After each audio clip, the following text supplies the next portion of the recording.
Bonjour à toutes et à tous et bienvenue dans votre nouveau numéro de Savoie Actu. Le concept, vous le connaissez, une interview avec un invité du jour et ensemble nous balayons l'actualité du département de la semaine.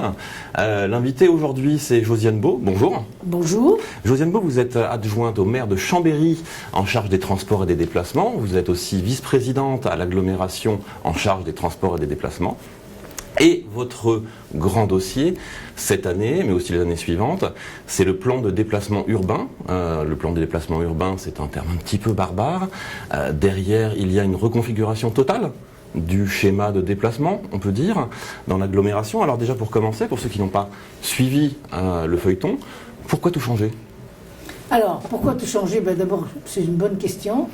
Et lorsque nous avons travaillé au moment de la campagne, en particulier avec les Chambériens, mais aussi avec les grands Chambériens, on a compris, et puis, moi je m'y étais intéressée quand même particulièrement, puisque ça fait une vingtaine d'années que je suis dans les transports, ce qui n'était pas mon premier métier, et donc nous avons entendu les Chambériens et constaté effectivement qu'en matière d'abord de déplacement, de mobilité quotidienne, on avait une noria de bus avec un niveau de service qui était plutôt très bon, mais un manque de lisibilité, peu de performance, des gens qui nous disaient qu'effectivement le fait de s'arrêter à Chambéry, d'attendre, ça posait quelques difficultés. Et enfin, le dernier élément, c'était le fait que, bien que ce soit exceptionnellement en France, parce que c'est très peu comme ça, le versement transport qui paie, donc les entreprises et les administrations qui paient, les bus, qui coûtent relativement cher à Chambéry, avec un kilomètre qui est assez cher,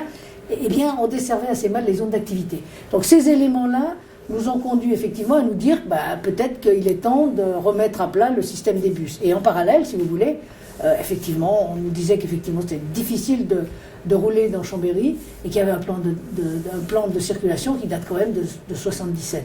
Donc un plan de circulation qui date de 77, qui a été qui fait un millefeuille, si vous voulez, on a bougé ici, on a bougé ça. Ça méritait effectivement qu'on se repose des questions. Et alors, les deux étaient un peu liés, puisque les bus étant boulevard de la Colonne, ils impactent quand même pas mal, la circulation dans Chambéry. Et puis, il y avait la grande question de la traversée de Chambéry pour les vélos. Et enfin, il n'y a pas de signalétique intelligente, intéressante pour les piétons. Tout ça, avec le pôle multimodal, nous ont fait dire qu'effectivement, on faisait carrément une remise à plat, et puis peut-être qu'on arriverait à quelque chose d'intéressant. Alors, vous avez parlé de révolution du schéma des transports. L'opposition dit plutôt que c'est une continuité. Alors, révolution, continuité, la rupture, selon vous, elle est où ? Moi, j'ai jamais employé le terme de révolution, parce que je ne sais pas ce que c'est qu'une révolution, moi, à part la Révolution française historiquement. Mais si vous voulez, je pense qu'effectivement, on est dans une évolution, c'est pas contestable. Je pense que, si j'ai bien compris le plan précédent, tout le monde avait envie de faire des lignes structurantes. Simplement, là où nous, on a pris le problème un peu différemment, je crois que on l'a pris comme dans les villes, si vous voulez, qui ont fait un schéma de transport avec des modes lourds, c'est-à-dire avec des lignes structurantes qui traversent Chambéry, qui ne s'y arrêtent pas pour y rester, des rabattements, c'est-à-dire c'est le système de l'arête de poisson.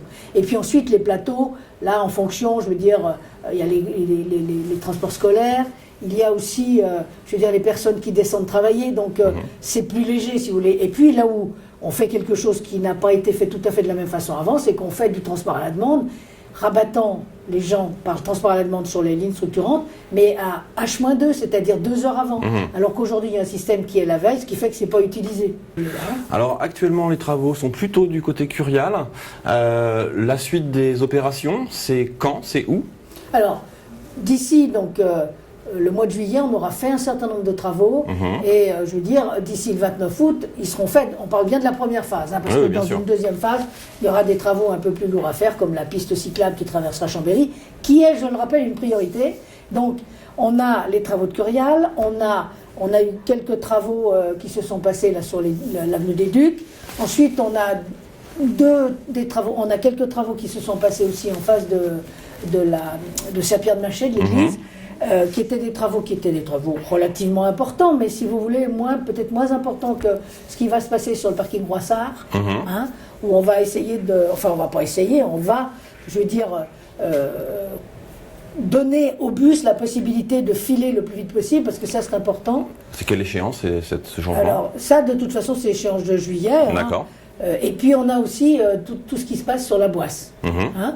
qui nécessite effectivement quelques travaux, avec des travaux au carrefour, là, ce qu'on appelle les Allobroges, c'est-à-dire à la jonction entre Gambetta, les Allobroges, enfin tout ce système-là qui touche sur la partie nord du secteur de la, enfin pas du secteur de la gare, mais du paradis. Sur ce schéma, on a vu quelques foyers de contestation, enfin principalement un, sur le quartier de la gare. Déjà, eux disent que ça va être invivable avec des centaines de bus sous leurs fenêtres, la rue de la gare principalement, chaque jour. Vous dites que le quartier sera apaisé. Comment vous faites le lien entre les deux points de vue? Bon, alors, écoutez, les gens du quartier de la gare, c'est une petite contestation, parce que finalement, on se rend compte que sur tout ce qu'on est en train de faire, on a l'aval de toutes les communes, parce qu'il ne faut pas oublier qu'on est sur le Grand Chambéry aussi. Bien sûr. Donc on a l'aval de toutes les communes avec lesquelles on a travaillé en permanence. On a, je vais dire, pas une contestation farouche sur ce qu'on a fait, puis sur nos 75 réunions de concertation, personne n'a remis en cause le système. Personne, je redis bien, hein.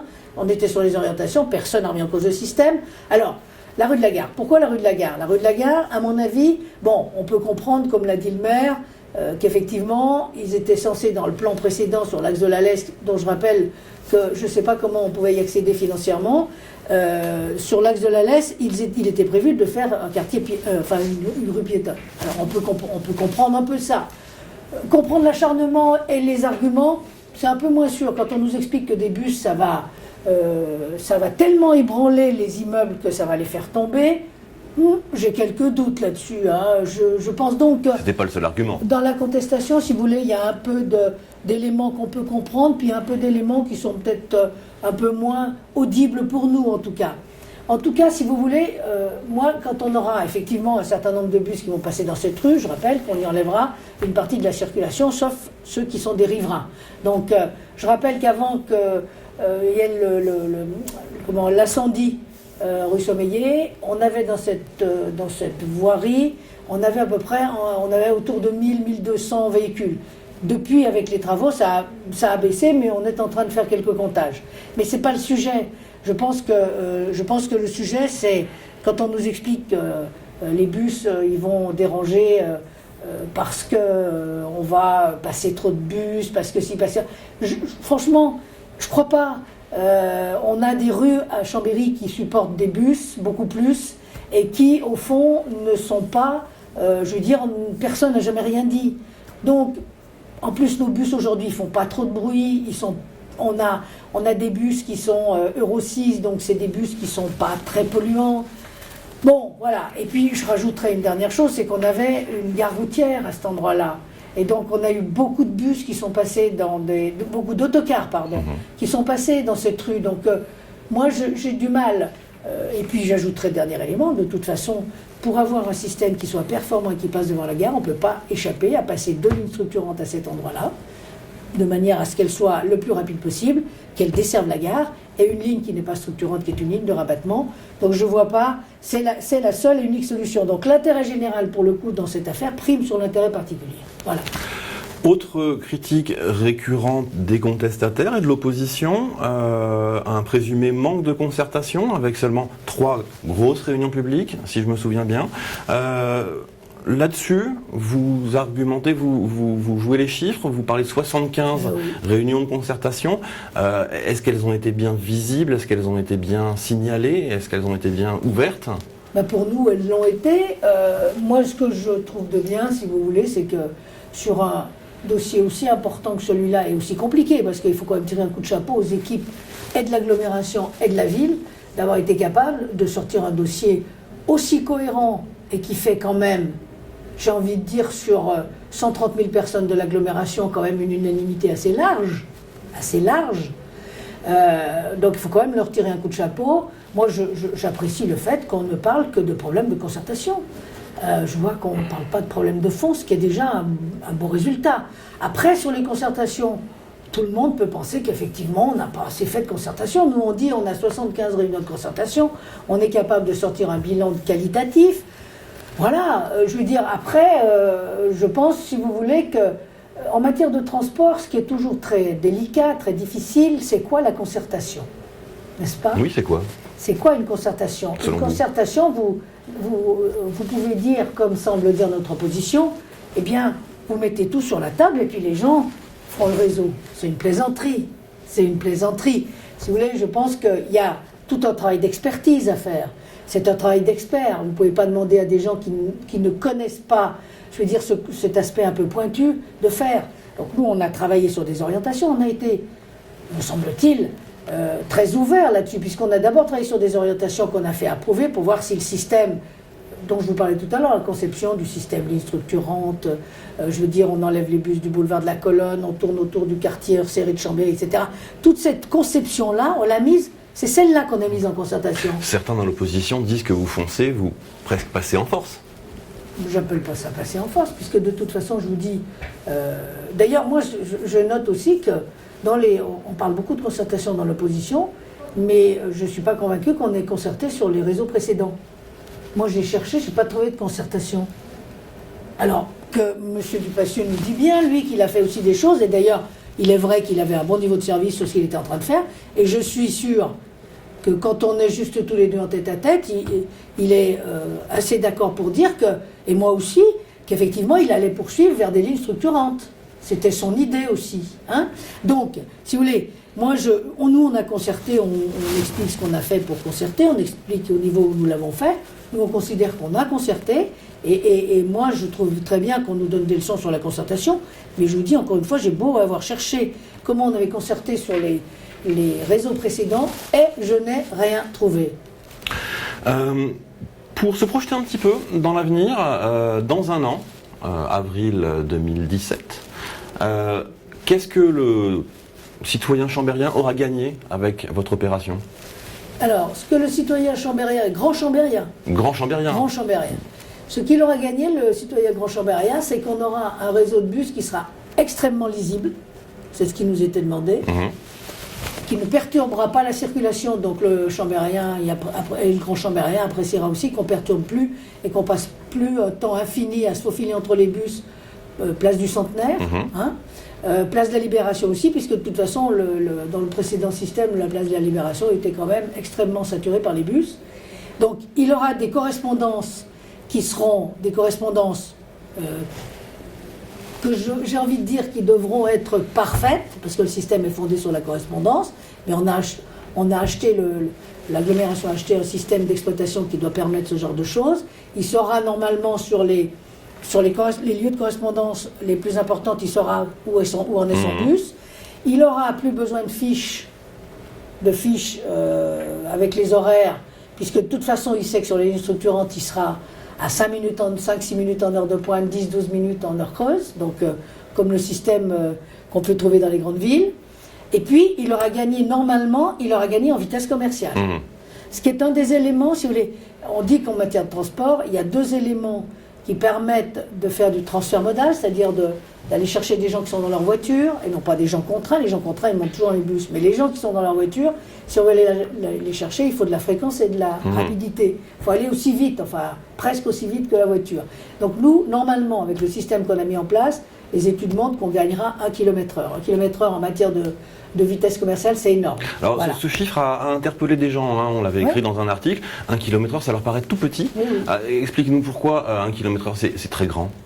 C'est tout simplement parce que quand on passe de 18, on a une moyenne de 18 km, on a une moyenne aujourd'hui de 18 km/h pour les bus. 18 km/h, c'est peu. C'est très peu. Il faudrait qu'on monte à 20 km/h si on veut. D'accord, c'est la norme en termes de bus, d'accord. Voilà. Et donc, si vous voulez, quand on en gagne un, déjà, nous... Déjà pas mal. C'est pas mal. Rien que pour vous donner une petite idée, quand on prend les voies bus qui ont coûté quand même pas mal cher sur Chambéry, ça se compte en secondes. C'est une de vos cibles préférées, ces voies bus. Oui, parce que si vous voulez, on sait qu'elles ne rapportent pas grand-chose et qu'elles ont coûté très cher. Par exemple, Daniel Rops, c'est quelque chose qui a coûté autour de 4,5 millions et qui apporte un peu de confort, mais qui n'apporte pas de minutes gagnées. C'est ça qui est important. Si vous voulez, pour vous, la minute prime sur le... Pour nous, c'est... Ah bah oui. Oui. Ce qui est important, si vous voulez, si on veut que le réseau Il faut quand même savoir qu'on est parti du principe que tout le monde en matière de réseau est dans un système de ce qu'on appelle l'effet ciseau. C'est-à-dire les dépenses augmentent, les recettes baissent, et nous, on n'échappe pas, puisque les 2 dernières années, on a des recettes qui stagnent, voire qui baissent un peu, et qui montrent que le mouvement s'enclenche. Donc si vous voulez, si on veut éviter d'avoir cet effet ciseau, il faut qu'on mette des gens dans les bus. Il faut que nos bus soient pleins, au moins sur les lignes structurantes. Donc attractif. Et ben voilà. Donc il n'y a pas de mystère. D'ailleurs, c'est un défi. Je veux dire, si ce défi n'est pas gagné, dans les 2 ans qui viennent, on sera obligé de baisser la voilure. Au lieu de. On a rajouté 2,5% de kilomètres bus pour les usagers. On sera obligé de diminuer la voilure comme nos collègues dans les autres agglomérations. Alors la première étape pour gagner le défi, c'est ce 29 août, c'est bien ça. Quels effectifs seront mobilisés pour expliquer aux gens comment ça fonctionne? Ils sont peut-être un petit peu perdus, ils sont même sûrement un petit peu déboussolés. Absolument. Écoutez, je pense que toute l'équipe de transport et l'équipe de la ville seront en principe, en tout cas sur les secteurs les plus de correspondance, pour que tout le monde comprenne bien comment on accompagnera. Alors on a prévu d'accompagner, on a prévu d'y consacrer une somme d'argent importante, on a prévu d'accompagner avec à la fois les équipes sur le terrain et ensuite d'accompagner avec ce qu'on appelle, alors c'est des gilets rouges, des gilets verts, des gilets bleus, peu importe, mais on ira chercher un certain nombre de personnes qui puissent accompagner, qu'on aura formé avant, qui puissent accompagner. Et puis, je veux dire, surtout, ce qui est important, c'est de le faire un peu dans le temps, pas uniquement les premiers jours. Combien de temps? Je ne sais pas, on verra en fonction de la façon dont les gens s'habitueront. Je veux dire, vous savez, en général, les personnes, elles ont un parcours, en général. En tout cas, les gens qui le prennent tous les jours. Donc, très vite, ces personnes-là, elles vont s'habituer à leur parcours, de leur lieu de travail à leur domicile. Donc là, à mon avis, ça peut aller relativement vite. Par contre, après, c'est les gens qui ne le prennent pas tous les jours qu'il faudra peut-être accompagner un tout petit peu plus longtemps. En tout cas, pour moi, dans un système qui change comme ça, effectivement, il y a un accompagnement important à mettre en place. On suivra tout ça.